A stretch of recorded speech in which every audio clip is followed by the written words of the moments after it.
This is Hemet. And Jessica. And you're listening to the Friendly Atheist Podcast. Please go to patreon.com/friendlyatheistpodcast to support this show, get ad-free and bonus episodes. Hello. Hi, I feel like your Chicago accent got real thick today. I did. I've been working on it. Oh, yeah? How are you doing? I'm good and cold, and I have I have a variety of stories, and they're not identical, which is always nice. Oh, that is nice. So it's not just this government is putting this thing in a school. Nope, that's next week. Great. Actually, there is one of those stories. Well, let's start with this in New Hampshire, which we don't talk about nearly enough. No. Last week, the Satanic Temple unveiled the statue of Baphomet outside the state capitol. Oh, nice. Why did they do that? By the way, it's pronounced Concord, which I was corrected on when I spoke to someone. I'll tell you about that. That's right. You got it wrong. Concord, Massachusetts. Concord. That's right. You say it again? Concord. Like with a QU. So Concord. The statue that they put outside the Capitol, it has like yellow eyes. Baphomet has an apple in his left hand because knowledge. Wisdom? Yeah. Yep, wisdom. And a bouquet of lilacs in its right hand. It's the state flower. Oh, is it? And a purple stole with upside down crosses on it, which actually is a Christian symbol. Not that you're not painting a word picture. Can I come around and look? You can. And a black and white flag behind it and a plaque with the 7 fundamental tenets at the very bottom. It is kind of spooky, but I love it. I don't know why you would go spooky with your statue when you're trying to... And yet, if you look at the representation and the symbolism and the 7 fundamental tenets, it's like, oh, there's actually nothing objectionable in any of this. No. And the reason it was there is because, of course, as you would expect, there's a nativity scene on the same property. Mm-hmm. The Freedom from Religion Foundation also put up a display in the same area for the exact same reason. And they had the unveiling over the weekend. And one of the satanic ministers said is just because we're not large in numbers doesn't mean our beliefs are less important than any of the other religions represented here. Okay. So all that's fine. One of the things that was actually surprising, I suppose, is this is not some rogue attempt at just shoving Satanism into the conversation without permission. They actually applied for a permit and they got it. Yeah. And one of the people who helped make that happen was State Representative Ellen Reed. Okay. And she actually personally asked them, hey, you should consider doing this because she's been in office for a while. She always walks past the nativity scene this time of year. And she's like, New Hampshire is home to a lot of people who are not Christian. How come they're the only ones getting representation here? That's a twisteroo on the story. Right? She had no role in the display's contents. She just said, hey, you guys might be interested in putting something up. And if you need help, I'm happy to just make sure everything goes smoothly on your end. Some kind of sponsorship or something No sponsorship needed. Just saying, hey, if you have any problems getting the permit, let me know and I'll find out because I work with these people, right? That's dope. And she actually put out a statement saying government should not give preference to one religion. She said it's hard for anyone to find fault with the Satanic Temple's 7 tenets, and they are completely in keeping with the holiday spirit of all faiths. And she also said, kind of in advance... Getting out ahead of it? If anyone has a problem with this display...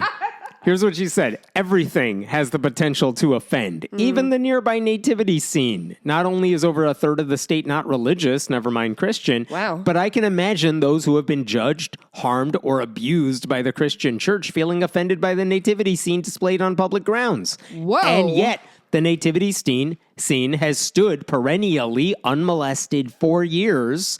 So basically saying, yeah, we should have other representation here. Who is this woman? I want to give her a hug. So who is she? I will tell you. Not only is she agnostic, she is the longest serving openly secular legislator in the state. I think she's been there since 2016.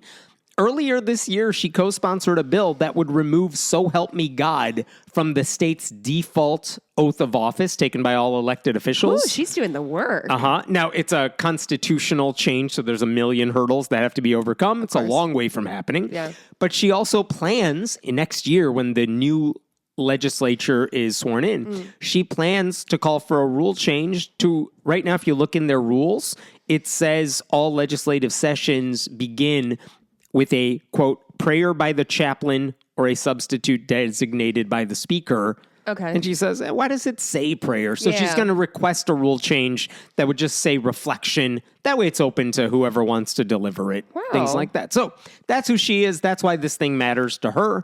And again, like she said, she had nothing to do with the display, but if you look at the display, what does it promote? Wisdom, unity, compassion. The only thing is because it looks Those kind of spooky spooky. yellow eyes. And because it's associated with Satanists, all the usual suspects flipped out. There is a right-wing lobbying. I bet, especially since she invited it. I have to think people are big mad about it. I think I would have expected they would have been bigger mad about the fact that she had some involvement in it, but I think the backlash I heard was the same I've heard anywhere else, which is how dare these Satanists have any participation in, winter, which Christians legally own.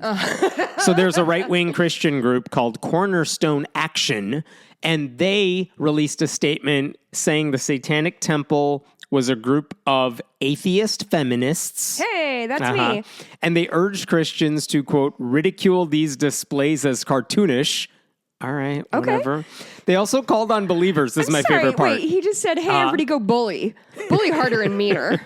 Better bullying. You think we can't handle name calling? Dude. Y'all used to throw rocks at us. I don't know what you think your words are going to do. Then they called on believers to, I'm quoting here, place larger, more aggressive, and more frequent Christmas and other Christian displays in every public venue available. Who is this person saying this? It's Cornerstone Action. They're basically saying, my hey, God, Christians, so let's do a dick measuring embarrassing. contest among all of us. You see another group's display? Well, you find a bigger Jesus display. Oh my God. Also, more frequent Christmas displays. I don't know how to tell them how time works. I mean, maybe they're proposing a Christmas in July kind of thing. I don't know. The city of Concord even posted, this is like right after the Satanists unveiled their display. They basically put up a statement explaining, don't be mad at us. We had to allow this. Oh my God. Specifically, they pointed out the Satanic Temple has been making requests to install its monuments at holiday displays as part of a show of unity and religious pluralism. Throughout the country, the Satanic Temple has both threatened and brought lawsuits under the First Amendment when excluded. Under the First Amendment, and to avoid litigation, the city needed to choose whether to ban all holiday displays installed by other groups or otherwise to allow it. After reviewing its legal options... Is this like a plaque or what are you Facebook post. Oh, okay. After reviewing its legal options, the city ultimately decided to continue the policy of allowing unattended displays at City Plaza during this holiday season and to allow the statue. What does the unattended part mean? It's not inside the rotunda or something. It's outside. No one's watching it. You can put it up. It is anticipated that the city council will review next year whether permits for unattended holiday displays should be allowed at City Plaza. So they will later decide, should we ban everything? Take their ball and go home. Yep, for everybody. But for now, they're just whining. Yeah, for now they're saying, don't be mad at us. Legally, we had to. We have nothing to do with the I'm Satanists. just as mad about this as you are. Yes. And then they said unattended like 2 or 3 times. I don't know why that's a significant... Oh, I'll tell you why in a second. Oh, So- hey, Like, that's some the narrative whole- runway you just laid. I know. The entire statement was like, yeah, it'd be a shame if anything happened to it, wouldn't it? I will say at least one city council member, her name is Stacey Brown, she said she was happy with the decision. She said in a published report, I'm glad the city is being inclusive and open to everyone. And she personally said she had not heard much backlash to it. Yeah, I feel like of all I don't know a ton about New Hampshire, but New Hampshire seems to me the kind of place where people are like, leave everybody alone, do your own thing. I would hope. Like, it is one of the just, less religious states in the yeah, country. Unless I feel like the roads are terrible. They don't pay a lot in taxes. They're very much like, I'm going to get, it's like a libertarian state is Right. my understanding of it. Yeah, the New Hampshire Libertarian Twitter account is the most vile thing imaginable. But my favorite part about this is they did man-on-the-street interviews, like a local journalist did that for the New Hampshire Journal, spoke to people crossing through the plaza and like, what do you think of this satanic statue? And what happened? I like the Satanism display better than the nativity. There you go. Said a woman from Manchester who declined to give her name. I don't believe Jesus was real. I'm not religious in any sense. I mean, I truly, if you, what a, Wait, I'm not done. Okay. She added that a bunch of her friends came to Concord specifically to see the display. It's the sole reason we're here, to be honest. And so we're talking tourism dollars now. Right? Another guy locally, quote, who was also was unwilling to give his name, echoed those sentiments. I think it's so cool. I think it's awesome, dude, he said. Oh my God, if they get enough tourism dollars, they can make a sign that tells everybody how to pronounce their name properly. Wouldn't that be amazing? Same guy added, I think it's funny that people get so bent out of shape about it. And then asked if he sees any moral differentiation between Christianity and Satan worship, he said, quote, no. But then the same reporter, one paragraph in this long story. On the other hand, a passerby who did not stop to talk commented, I hope someone tears it down. Which, all right, stranger, that's a normal thing to yell. I really did not stop to talk is a very funny way of drive-by harassment. I know, that's all it is. That's so and funny. And then Saturday night, over the weekend, 2 hours after the display was unveiled, statue is knocked down. But wait, how big is it? It's big. It was sizable. Yeah. They knocked it down. The 7 fundamental tenets plaque was deliberately cracked to the point where you could not read it in certain areas. The flag was demolished. Someone put a sign up to the display saying, do not go after evil. That path leads to destruction. Well, you're the one destroying a thing, sir. Right. And over the days, over the next couple days after that, I don't know how much they put it back up or how much they just left it there, but it just got more and more destroyed. And earlier this week, I called up Ellen Reed, the representative who helped make this happen, and I spoke with her about the vandalism. And one of the things she told me is there were symbols of Christianity left at the scene, like a prayer book, a cross necklace. This is not a whodunit entirely. We kind of know the type of people who did this. And she made clear, she's not blaming all Christians for this or anything like that. But the vandals, whoever they were, did not seem to hide their religious affiliation. She sent me some pictures she took passing by the display, and it's broken. Yeah. Do you have a picture of it? I do have pictures of it. You can't really tell what it was. It's just half a mannequin and all just the parts of the display on the ground. So it's destroyed. Oh, it is thoroughly destroyed. Yeah. Holy shit. And I was like, so your thoughts about that? She joked 'tis the season. Oh my God. She said she found it sad, but not surprising that the people who apparently believe in a religion you would think calls in its better interpretations, calls for peace and love, could not tolerate a simple expression of beliefs by a group that doesn't believe as they do. She said, look, the display might be provocative, but it wasn't anti-Christian in any way. And she did ask the police to investigate the matter. She said if the nativity scene had been vandalized, would the police investigate it? If the answer is yes, then I think the police should also investigate this.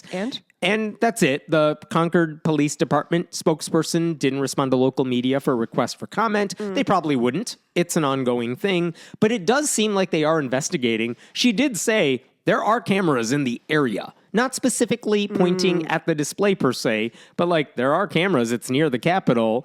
And she told me... They just zoom and enhance. They'll find them. They could, right? That's what happens in all the shows. Yeah. Just use your hands and go zoom. Zoom and enhance. Yeah. That's how all footage works. And she did say in a phone call with me, there is footage of at least some of the vandalization. And I was like, tell me more. She's like, I don't have more. I just, my understanding is they do have video of the people doing this. Now, what the police do with that information, where this video is coming from, I don't know. But I would hope they do something. I did speak to the Satanic Temple's co-founder, Lucian Greaves. He said, he predicted this. He actually said on Twitter, as it went up, I'm paraphrasing. It's a cool statue for the next couple hours. He knew this was going to happen. He told me that vandalism of their displays has, quote, become as much of a holiday tradition as trampled grandmothers in a Black Friday stampede. That's pretty funny. That is good.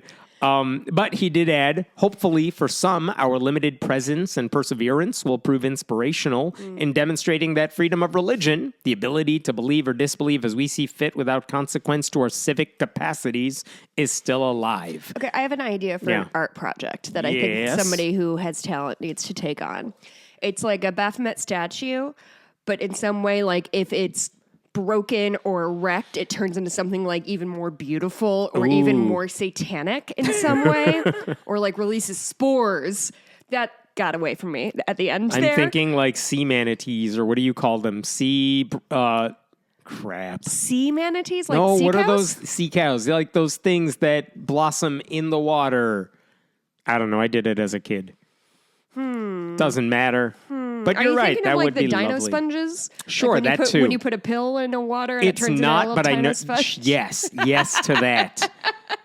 If you break our statue, it turns into two separate statues. This is what I am Yes. saying. I think that would be an outstanding idea. That would be lovely. Or like, in case of Satan worship, break glass, and there's glass around the thing, and so like you think in Satan worship. If you and- break this, you're officially a member of our club. see, this is what I'm saying. We got to turn it back on them. Satan owns you if you touch this or destroy this in any way. Exactly. Thank you for understanding Just put a my little art. sign next to it. That's all you need. That is actually a really good point. I forgot that they believe in invisible things, so you could just say a thing is true. Satan is watching over you and he will come after you. I don't know. Satan really likes your outfit today. Yeah. Okay, different story altogether. Get this, a replica of Noah's Ark is on sale to the highest bidder. Not the one from Kentucky. Not the one from Kentucky, one from Florida? unfortunately. No, get this. There's another one? There are several, but here's the story here. In 2005, a Dutch carpenter, Johan Huybers, he began building what he hoped would be a life-size version of the myth. And it was intriguing at first because the Kentucky Ark Encounter Noah's Ark thing, that didn't open until 2016. So that was not on the radar at this point. So his version, this dude hand built it basically. It opened in 2007. It was never meant to be biblically accurate, whatever the hell that means. Like he just wanted to, it was like a fifth art of the project. size he thought the Bible said it would be. It was made with relatively modern wood. It carried only farmyard animals because he didn't want anything He big put and animals messy. on there? He put a few animals on there, like chickens or something, just to give it a vibe. and then even though the Bible Vibe says Chicken is my new band. even if it's like 3 stories tall in the Bible, which is Yeah. what Ark Encounter does, he's like, well, I don't have a lot of space. I'm going to make mine 7 stories tall because I got to cram a lot of shit in here because I don't have a lot of space to go left and right. Oh, I see what's So I'll go happening. up. Where it's the old like Edinburgh problem. They can't spread out. You have to go Yeah. up. Yeah. So basically, he made a ship that he just called the Noah's Ark replica. And he said, and people are like, so does it matter how that big is it? nothing about this is biblical in any sense of the word? Like, it doesn't match the design specs in the Bible. And he's like, doesn't matter, because if you're the sort of person who notices that this isn't like what the Bible says, you're probably a believer, so I'm not interested in you. So is this like an art project and he's an atheist and want to see like This is a devout, believing Christian who's like, I it's the want to opposite. steer people toward Jesus. Let me make an ark to show them that, look, this could have happened. And look, here's a chicken. so it's a proof of concept? Kind of, yes. How much did it cost him, do you think, to build all Oh this? boy, where is he in the country? He's in the Netherlands. He's in the Netherlands. Yeah. Oh, I assumed. I don't know why it just felt so violently American. I assumed he came here to Florida. do it. Had to be Florida. Right? No, it it's the felt like Florida. Netherlands. Okay, well, I can't speak to real estate in the Netherlands, shockingly. Boy, oh boy, it had to cost him like $100,000. In U.S. dollars, it came out to about $1.2 million. Oh my god! He needed to take out bank loans to make this thing happen. Now, to be And fair, again, is Ark this- Encounter in Kentucky, $100 million. Does he consider himself? I'm really trying to. Does he He's consider rich himself enough. an artist? Yes. I see. Carpenter of sorts. I see. Yes. So it's just like a rich dude's whim. Yes. It's And like built in a he- yacht. He hoped this Or a ship canoe, would actually probably. float so that he could use it as a traveling museum and introduce Jesus to everybody. And actually, by making it small I'm enough, sorry. as Is he he did, concerned that people haven't heard of Jesus yet, yeah, that's every single Christian who tries to preach thinks you haven't heard of Jesus. or you haven't heard like their pitch? Right. Right.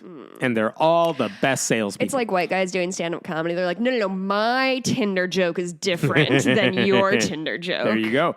And by making it a smaller boat, it allowed him to traverse Dutch canals. I was gonna say, like, that's if you're going to get around the country, the canals are going to be your best bet. It was 70 meters long, which is actually less than half the length of the one in Kentucky, in case you're trying to build a mental image here. Yeah, 70 meters long. Okay. Yeah. So anyway, in 2010, it's been a couple years now, he sold that ship to some other dude, more on him later, and he's like, you know what I'm going to do? I'm going to need a slightly bigger boat. Instead of 70 meters, I'm going to make Arc 2.0. It'll be 122 meters. What? Wait. Yeah. Hold on. Yes. The guy is building a second one, or the guy who He sold off ship number 1. and is like doing it again, Now bigger he's and like, better. now that I've learned, Arc 2, I can do electric better. boogaloo. Right. This one cost $4.2 million in US dollars. Where did this man's funding come from? He's just independently wealthy? I think so. And he What opened a it. cool way to use your wealth. I know. 2012, he opened up Arc 2.0. And that what he called it? No, that's what I'm calling it. I don't know what he calls it. Something Dutch. But he opened it up in 2012, and like interest fizzled out pretty quickly. Oh, yeah, I don't know why. It's Surprise. a cool boat. Right? And it all shut down in 2016. So now this boat, for years now, has just sat unused and moored in some Dutch city I can't pronounce, but it's been sitting there ever since. I'm sorry, did you say it was in water or on land? In water, just sitting there. Really? And now... They didn't even dry dock it? Nope. So now he's trying to sell it off to whoever will take it. Because it's probably molded and falling apart. Maybe. He says in a statement, we've been trying to find another partner for 8.5 years now, and I've traveled all over the world from South Korea to Brazil, but unfortunately it has not yielded anything so far. The Ark has been idle for the past few years, and I feel the responsibility to ensure that it comes back to life. He's trying to resurrect his boat. That's pretty funny. So it's now on an auction website. So wait, he doesn't want to do the thing with it anymore, but he wants somebody Or he else can't. to pick up his mantle? Maybe you can do better with it. Right. Yeah, but dog, nobody else wants to do that because it's a stupid idea. It is.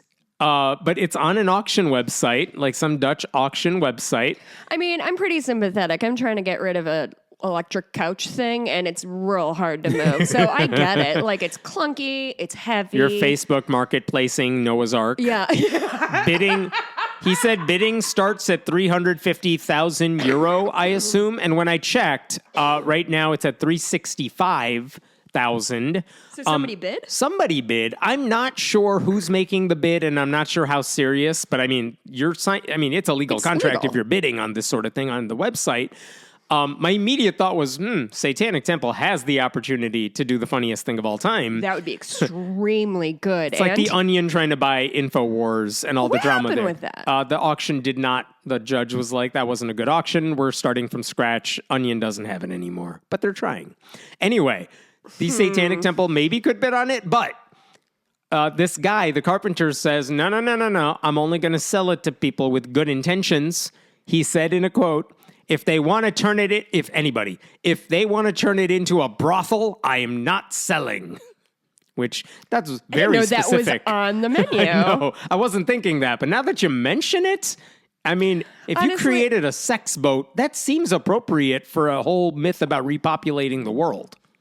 Sex Boat is a movie I'd watch. Right? I'm sure it's out there. Okay, a sexy rom-com that takes place on Noah's Ark in present time. It's a rom-com where there are literally 2 people only and you have no other options. And you're like up every day shoveling shit and feeding the are with you and there are only chickens around. It's the worst. Listen, kids will chase around chickens for hours. I've watched it happen. So that's where we're at. The bidding ends. Rocky got so good. Oh my God. The bidding ends on December 18th and then we figure out what happens to the boat. So you all have a week to get your bids in. Should we put together our... I'll find 350. I'm sure that's like 3 million in American dollars. I have like 150 in checking right now, there you go. I'll put that in. Yep, 150,000. Yeah. Yes. It's that big podcasting money I made. So back to, remember the boat 1.0. As I sit here shivering because I can't have the heat on in my house while we record. It's so luxurious. Arc 1.0, he sold to a different dude. This is my favorite because I think we talked about this forever ago.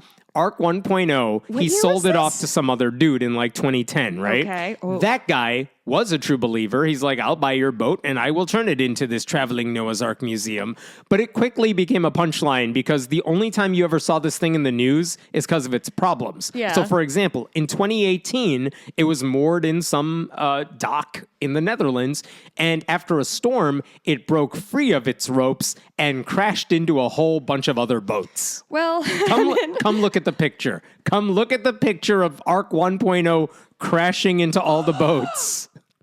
oh my God. Yeah, so that's what happened in 2018 with Arc 1.0.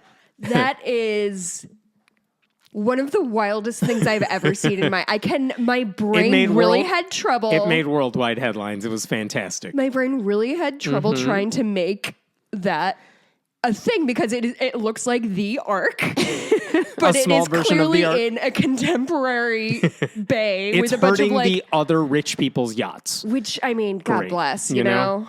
And then the guy told local media after that, this has never happened before. no? Guess what? I got something to tell you about the Ark.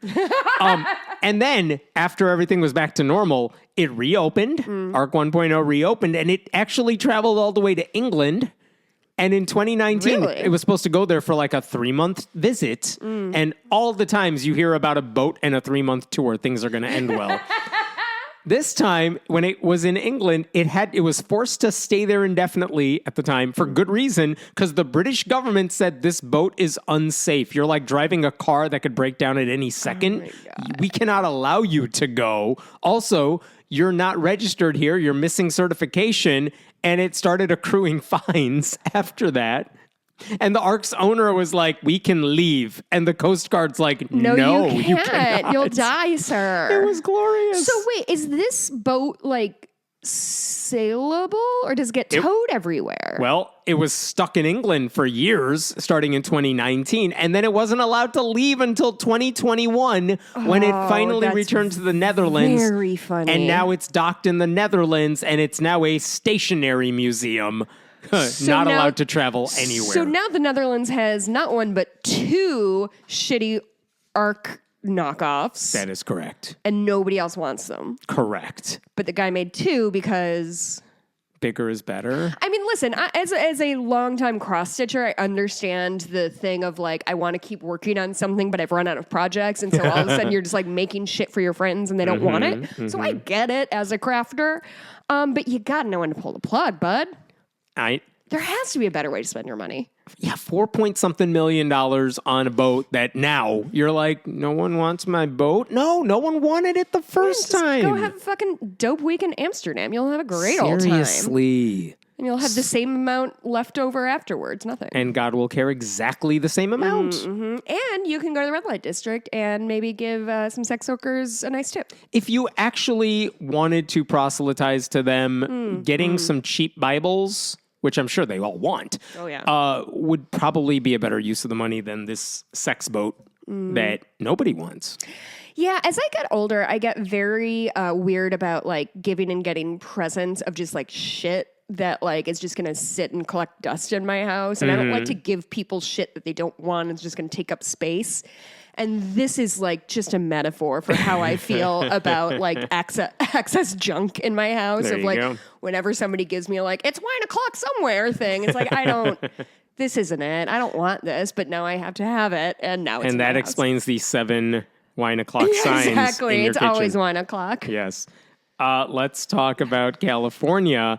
The Kern County Board of Education this Kern week. County? Where's that? Kern. Where's that?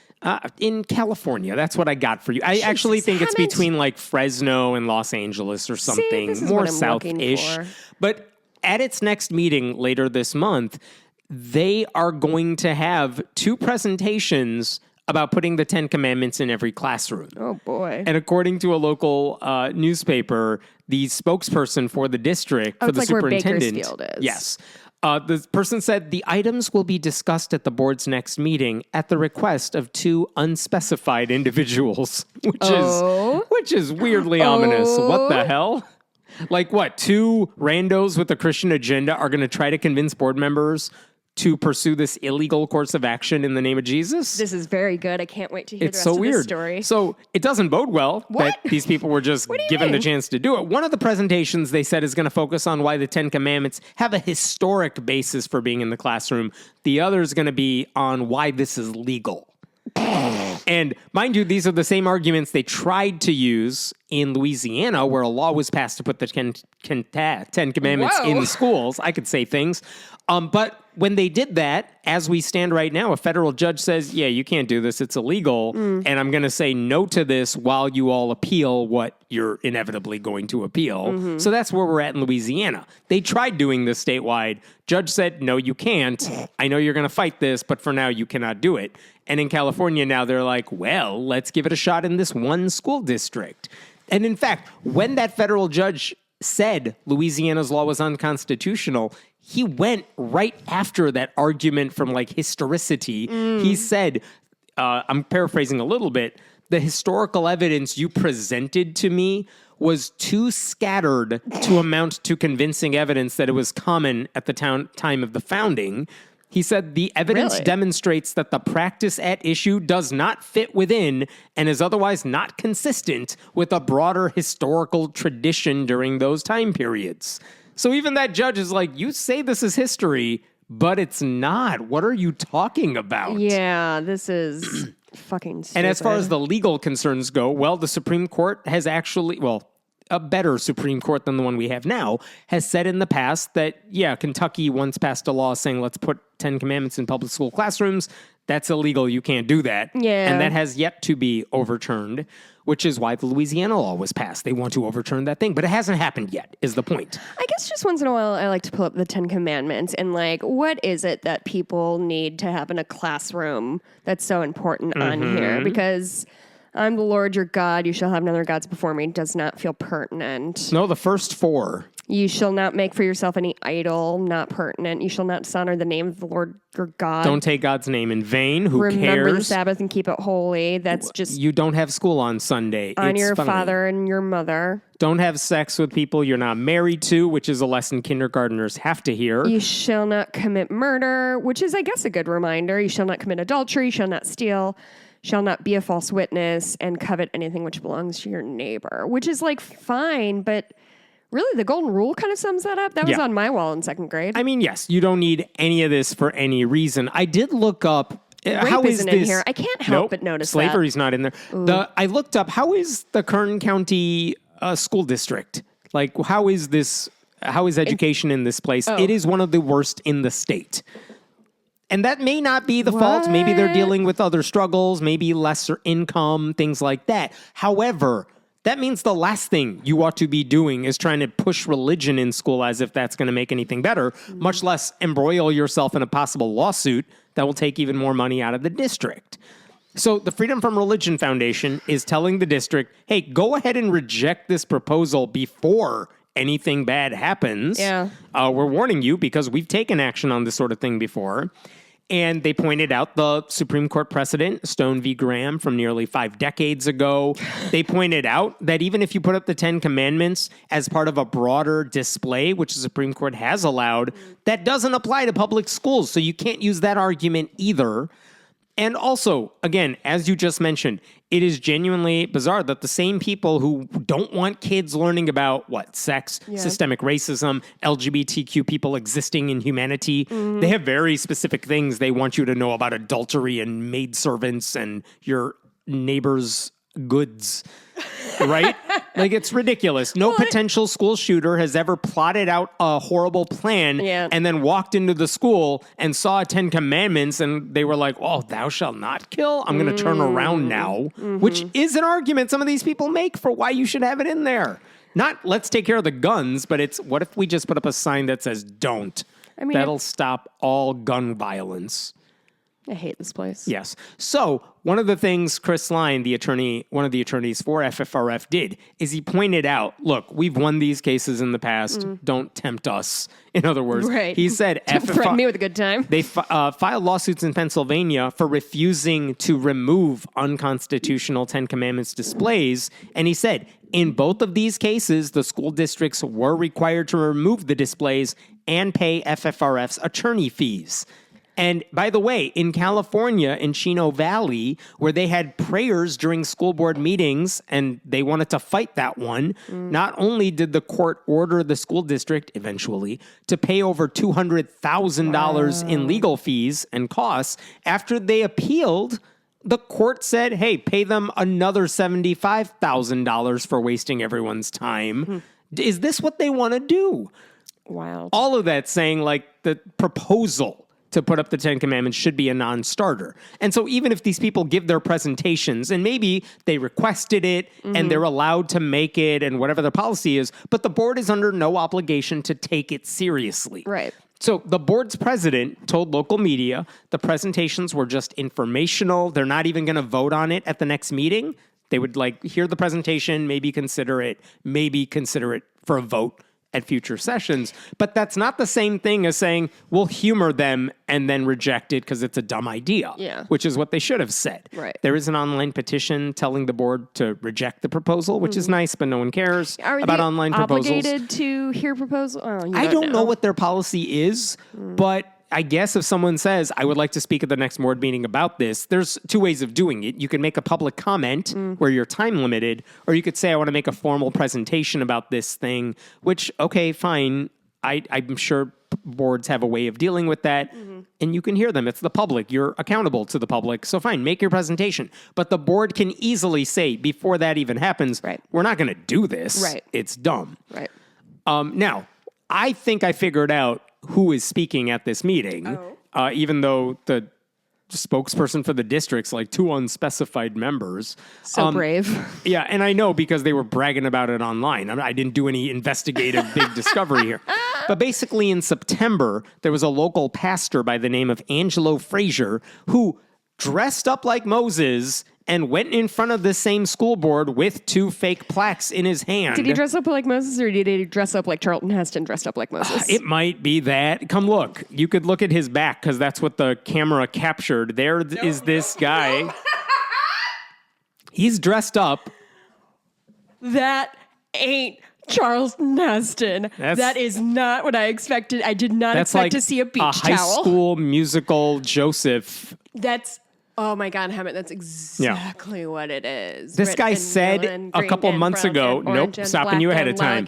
He said at the September meeting, that law, the Supreme Court decision from 50 years ago that says you can't have 10 commandments in the schools. Well, that was wrong. Oh. Yeah. So there you go. People are idiots. He also back said then. that the Supreme Court's more recent decision Wait, who's this gentleman talking? This guy. He's a rando pastor. He's just a guy. Okay. Just a pastor.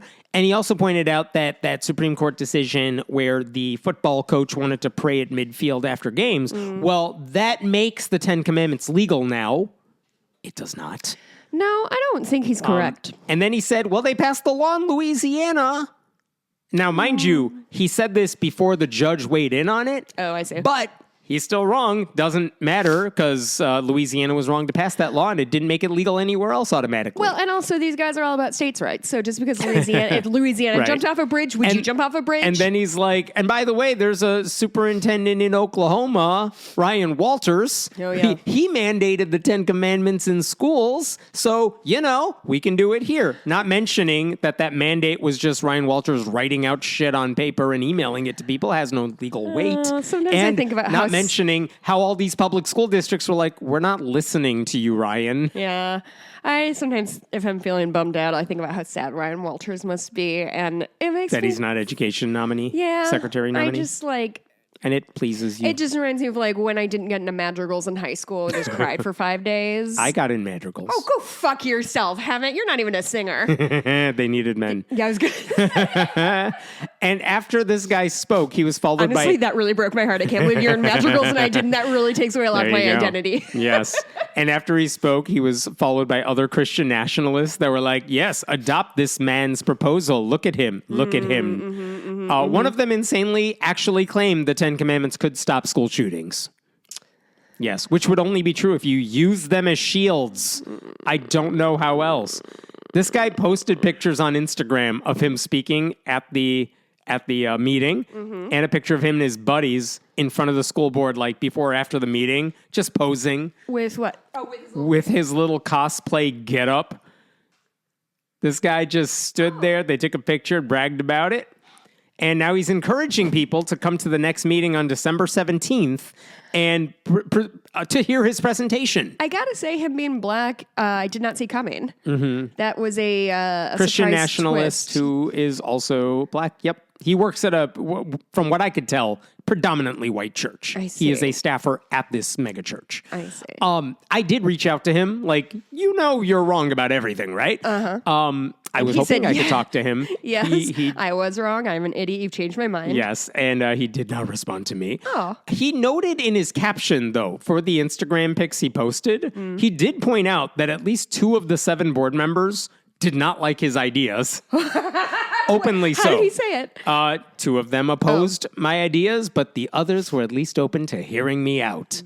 I don't know what that means in terms of a future vote, but I encourage anyone who lives in that school district, go contact those board members now, Kern County, and tell them don't do it because I like kids more than I like your ability to get us into a lawsuit and take money away from the students and waste everyone's time. Yeah, hopefully this was just a, courtesy thing and it won't go anywhere. You know what I mean? If the school board said, okay, we'll humor you because legally you are the public and you live in the county and you can ask us for like when your things. 6-year-old gives you a presentation about why she deserves a puppy. Oh, sure, yeah. It's that kind of thing. Like, oh, yeah, that's very good. We'll take that into consideration, Susie.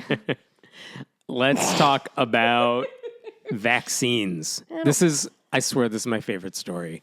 Are you vaxxed up? Did you get your flu shot? I got everything. Yeah, me too. Yes. So this I is a have story a bubble around me. You can't see it. involving a religious man suing a religious school, and they're both having a fight over old vaccine mandates. And this is now blowing up now. Okay? And the only reason this is blowing up is because the Supreme Court has repeatedly said, well, if you're doing it in the name of religion, you can do whatever you want. Okay, so here's the story. It's April of 2021. There are finally vaccines for COVID.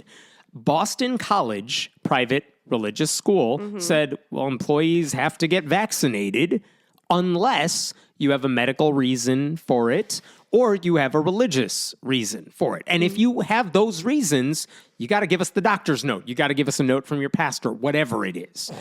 They're a Catholic school. They also said, we're just following church orders. Oh, I didn't know Boston College was Catholic. Boston College, specific, yeah. They said, we're just following church orders because the Vatican had released a statement basically telling people, look, we heard what you said about aborted fetuses being used as ingredients for the vaccines. It's not exactly how any of this works. Right. They take the heads of babies to make the vaccine. And they put them in one of those, and the Vatican said, juicing things? Yes, we heard all of that. But you have a duty to protect your own health and a duty to preserve the common good against the grave danger of the virus. So the Vatican said, the Pope released a statement saying, yeah, go get vaccinated. It's the wise thing to do. And we're giving you religious mandate. Permission? Not just permission, but we're telling you, go get vaccinated in the name of your faith. Yeah, but they only listen to the Pope when the Pope says things they like to hear. Right. Otherwise, they're pretty easy brushing him off. Right. So Boston College is saying, well, look, we're a Catholic school, and the Catholic Church says it, so we feel we're on legal grounds to say, hey, everyone, go get vaccinated. And again, if you can't or won't, you just got to give us a very good reason for not doing it, because the whole goal is to get everyone vaccinated. I don't want to. I don't think they would allow that because if you're working at Boston College, you already signed their statement of faith or whatever. You agree to abide by their rules. Oh, so you can no longer use the religious exemption thing because they're because you're their religious now? They do hire people who are outside the faith for other roles, which is what we'll get into. But I'm not. They can't do what a public school could do and say well, you have conscientious objection to. I don't think that works at Boston College. I could be wrong. But anyway, they said just fill out the paperwork and then you can be exempt. Right? Boston College said it did everything by the book in a neutral, non-discriminatory way. And now, earlier this year, a guy named Avenir Agaj, he said, no, you didn't. This guy, by himself, he's a landscaper who worked at the school, and he filed his own lawsuit earlier this year by himself, and he basically said the school violated his sincerely held religious beliefs because he didn't want to get vaccinated, and they told him, well, if you're not going to fill out the paperwork, then you're not going to be working here much longer. And it's one of those, like, anytime you see someone filing a pro se lawsuit where it's just by themselves without the help of anybody else. I'm sorry, pro se? Yeah, just by himself. He's like... Just like Jessica is mad at somebody, so she's going to fire a lawsuit. I opened up Microsoft Word and I'm writing out my lawsuit. Okay, when you do that, they always sound kind of crazy. But here's the details I can tell you from what this guy wrote. He is a self-described Bogomil. It's spelled Bogomil. I've never heard of it. Guessed to it's a Christian sect that was founded like in the 10th century. It thinks Satan created all matter. I don't know how that works. He also practices ethnobotany, which is a fancy word for like traditional medicine involving plants and a lot of pseudoscience. So whatever. Ethnobotany makes me feel... He's part of a religion you haven't heard of, and he believes a lot of dumb shit. Whatever. Yeah. That's the case for pretty much all the religions, right? So he also said he believes in faith healing, and that his faith forbids him from taking anything that, quote, risks his health and spiritual well-being, and his body is his temple, and it's his duty to keep it pure and free from filth. That's what he wrote in the lawsuit. Well, I mean, I guess being claiming your religion is also just being like, I don't understand a thing and I'm mad and scared about it. Pretty much. And he basically said he complained to the government, the Equal Employment Opportunity Commission, but they didn't respond to him, or they said, yeah, this isn't our thing, or you don't have the basis for any sort of lawsuit. Do you think these people are acting out because they feel like they have no control over their own life, so they're grabbing on something they think they can control for once? Maybe. I don't know what this guy's motives are. He doesn't have much of an online footprint as far as I could tell. But he doesn't have any kind of group behind him. No, unlike the guy in the last story, he doesn't have an Instagram where he's bragging about all the stuff he's doing. But it didn't work when he contacted the government. So this lawsuit that he filed is kind of his last chance for justice.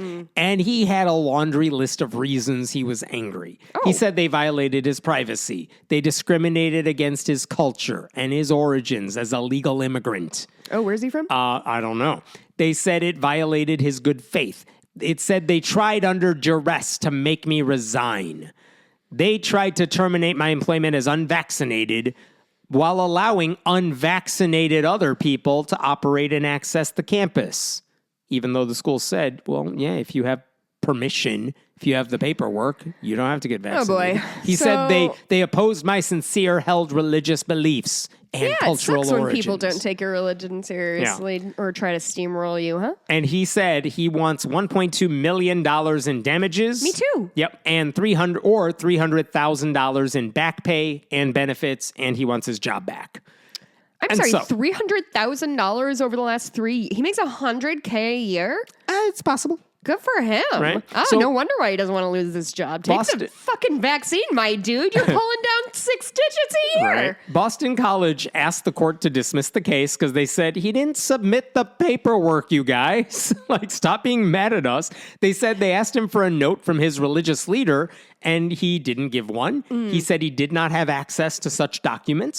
He did not submit any paperwork backing up any connection between his faith and anti-vax beliefs, probably because it's like 1,000-year-old religion, and when it was made, they didn't have a lot to say about vaccines in its charter. Because everybody who would have gotten them died when they were 2. Yeah. And then they noted that his original complaint to the Massachusetts Commission Against Discrimination, like a state-level discrimination board, he didn't even include some of the complaints he was now making, meaning he didn't exhaust all of his administrative remedies. Up as he goes along. Yeah. He had an opportunity to complain about this before going to court.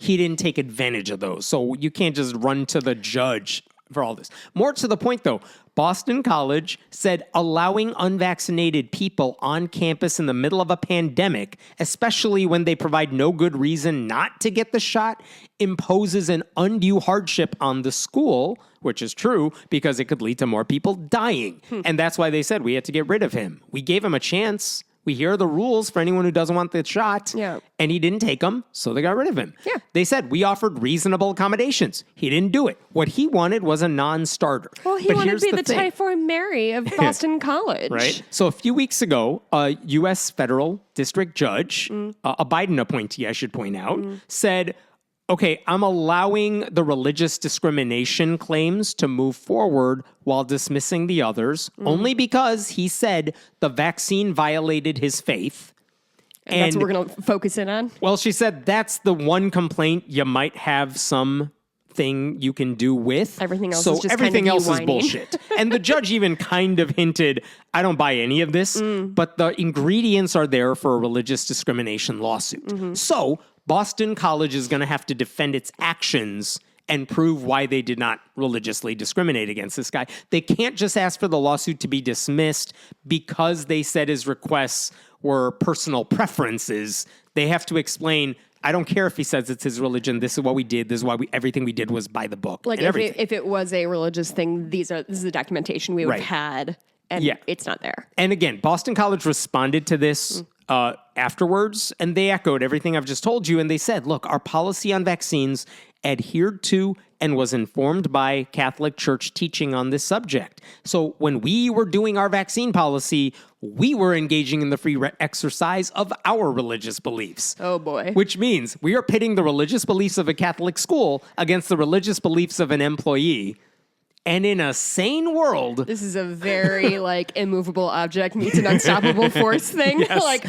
What? Yep. Let them fight. Let them fight. Part of me is right on with that. And in a more reasonable world, a school asking employees to give them a damn good reason for not getting vaccinated if you want to avoid an otherwise sensible mandate, that would not be in question. But because this employee holds nutty beliefs about vaccines that happen to be faith-based... You can't laugh this lawsuit out of the courtroom yet. So, he may not win. He may not win. But the fact that he could get to step 2 is still kind of disturbing because our legal system, under Republican rule, has made religion a catch-all weapon that allows anybody to avoid following any rule they don't like as long as they say, my faith says I don't have to follow it. And as long as they fill out the paperwork, I guess. Which he didn't do, so we'll see.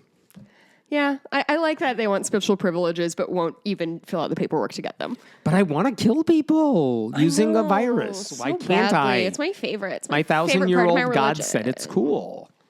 All right, one last story for you here. And this is from West Virginia. Mountain Mama. Sure, no idea. So, Parkersburg, West Philistine. Virginia. Parkersburg, West Virginia, they hold a Christmas parade, and the city posted an application on its website for any groups that want to have a float in the festivities. I looked at it. It's a short application. It's like 1 page long. Give us your contact information. Describe your float. There's no fee involved either. They said if you want to float in here, you just got to make a donation of 15 non-perishable items to a local food pantry. Sure. Very nice. Yeah. Brief disclaimer is on there that says you can't hold the city liable for any damages if your car breaks or someone gets hurt. Don't blame us. Which, again, just suggests to me the city is connected to this parade. Sure. Right? It's a part of their... They're promoting it on their website, their government website. The application you can only get from the city's website. They're saying don't blame us if anything happens because it's city property. And the one thing you won't find in the application, as you shouldn't, is any reference to religion. This is not a Christian parade. It seems on paper to be an all-inclusive parade, right?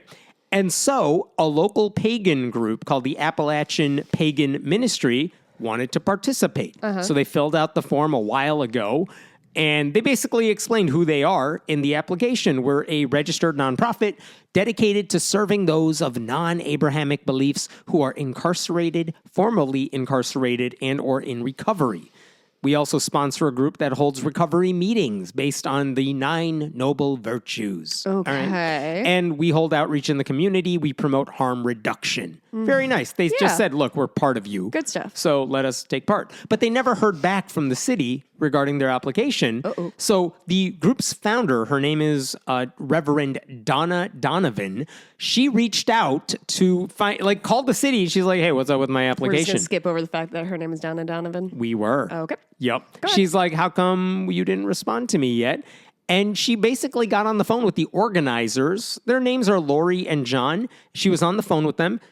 And what she was told by them, and they were just relaying information given to them by the city, by the mayor, is that there's a problem with your pagan identity, and also your website says you work with Satanists.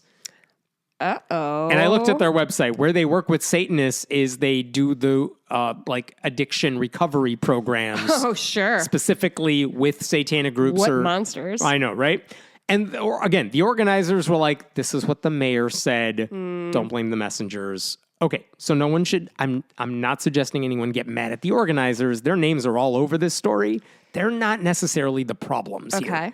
Okay, so Donovan told me when I talked to her that, look, this is clear discrimination. She is getting in touch with legal groups that handle these issues.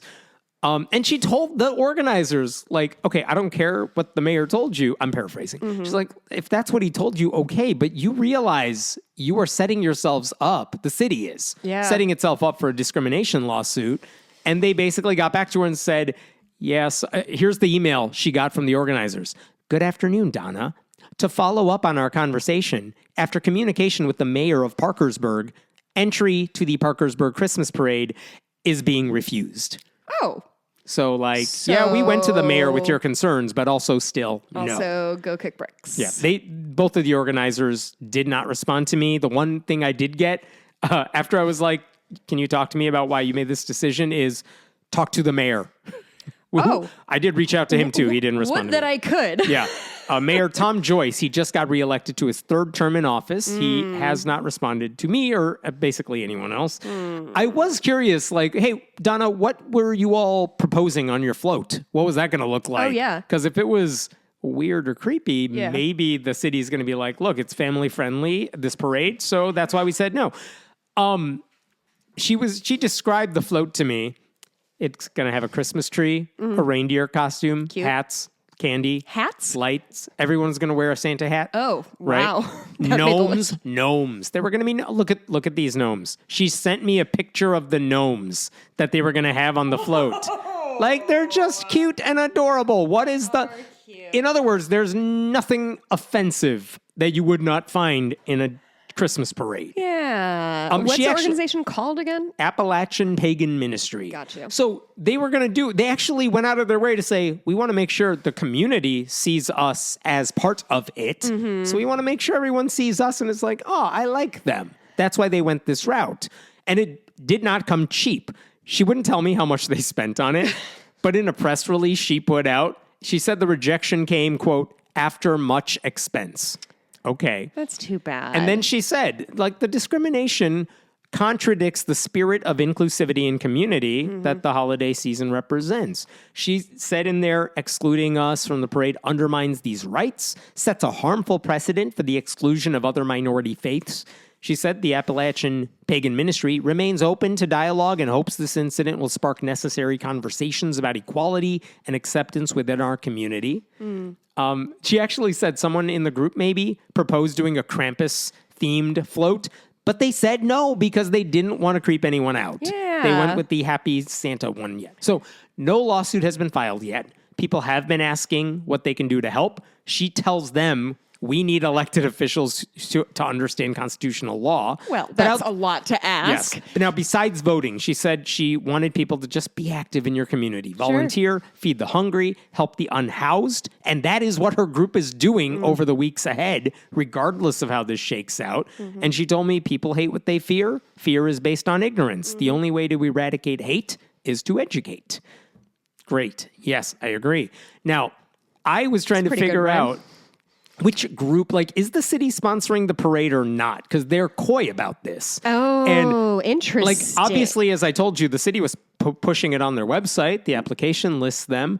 But you need city cooperation to have a parade because you have to, like, close down streets and shit. Right, which the city would not necessarily be responsible for. But I was trying to figure out who is actually, like, churches can ask for that to happen or request police presence outside of a service, but they're paying for it. And they're applying for a permit ahead of time. The city's not running the show. And in fact, I found a Facebook post from the city of Parkersburg from October that promoted the Christmas parade, but said at the bottom of the post, as a reminder, the parade is not organized by the city. So we are working closely with the organizer to disseminate information on our website, and we will have that available soon.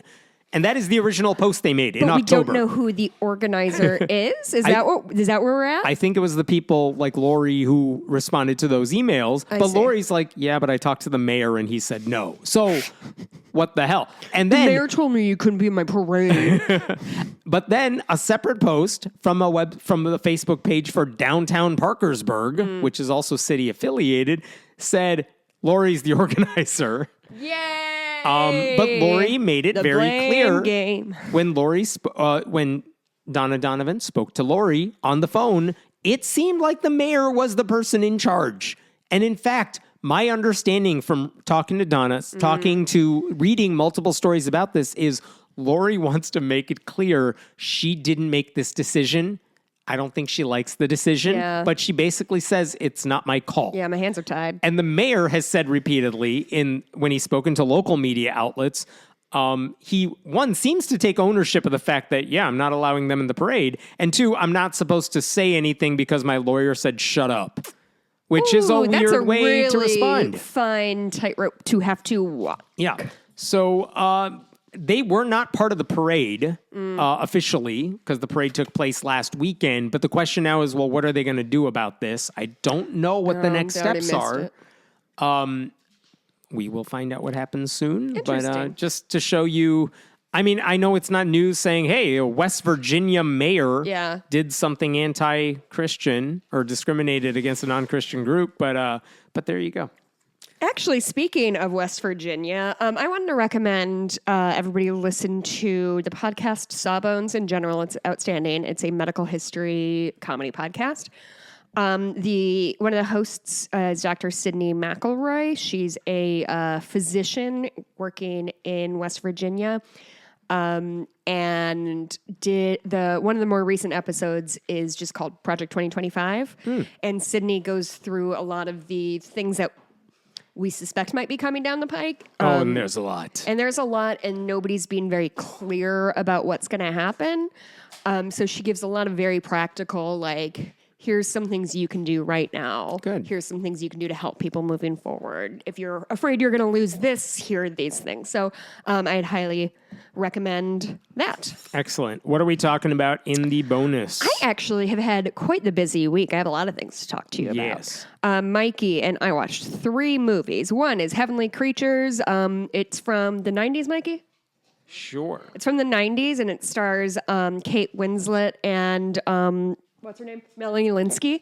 And they play like young girls who are best friends. And it's very, very, very good. Oh, it's Peter Jackson's early stuff. Okay. It's very good. It's very stylish and cool.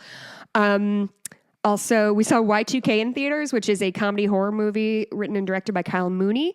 That is like what if Y2K actually popped off. We watched the first Wicked. I loved it. I ugly cried in a way I haven't ugly cried since I saw... Waitress in theaters. Okay. Sawbones already talked about. I also want to officially... do you know the bands Anne Boleyn, Anne/or Eve 6? No, yes, in that order. Great. They are playing like 25 feet from my house. There's a little concert venue in Fox Valley Mall. They're playing on like the 20th or something like that. Mikey and I are going. A couple of our friends are going. It's going to be a silly, great, wonderful time. I reached out to the Eve 6 people to see if the Hard in the Blender guy would be on my podcast. We'll see. Haven't heard back. And that is all right. Go to patreon.com/friendly atheist podcast to support this show. Leave us a review on the things. Yep. This review is from Greg4485. No one does it better.